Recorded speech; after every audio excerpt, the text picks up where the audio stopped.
ராஜா அரண்யன் episode 6.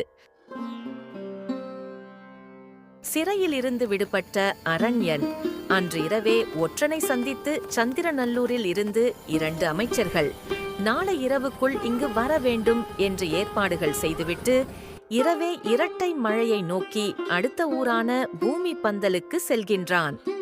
மறுநாள் காலையில் மந்திரியின் மகன் வெளிச்சனூர் நுழைவாயிலை நோக்கி சந்திரவனூர் இளவரசர் அரண்யனை வரவேற்க செல்கின்றான்.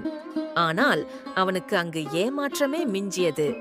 அரண்மனையில் சிறையில் இருந்து விடுபட்ட இளைஞன் மன்னர் மக்கள் சபைக்கு அரண்யன் கொடுத்த மேல் ஆடையை அணிந்து கொண்டு அரண்யன் தந்த காகிதத்தை மன்னர் முன் சென்று பிரிக்கின்றான். உடனே அதிர்ச்சிக்குள்ளாகிறான். என்ன, இதில் வெறும் படம் மட்டுமே உள்ளது, எதுவுமே எழுதவில்லை.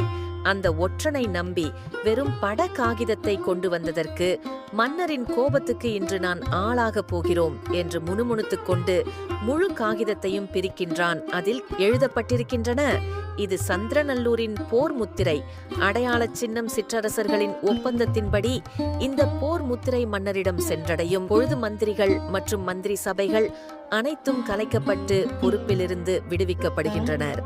இந்த முத்திரையை மிகவும் மக்களால் அவதிப்படும் ஆட்சியாளர்களுக்கு சந்திரநல்லூரில் கீழ் இயங்கும் அனைத்து சிற்றரசர்களுக்கும் ஒருங்கிணைந்து வழங்கப்படும். இதன் மூலம் இந்த நாடும் இந்த நாட்டு மக்களும் சந்திரநல்லூர் மன்னர் கட்டுப்பாட்டில் வந்துள்ளனர். ஆகையால் எந்த ஒரு நிகழ்ச்சிகளோ சபைகளோ நடத்தக்கூடாது.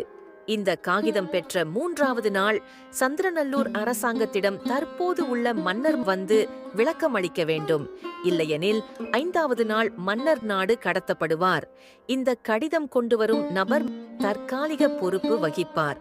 இதனால் மக்களுக்கு நேரடியாக எந்த ஒரு உதவிகளுக்கோ எந்த ஒரு தடைகளும் இன்றி செயல்படுத்தப்படும்.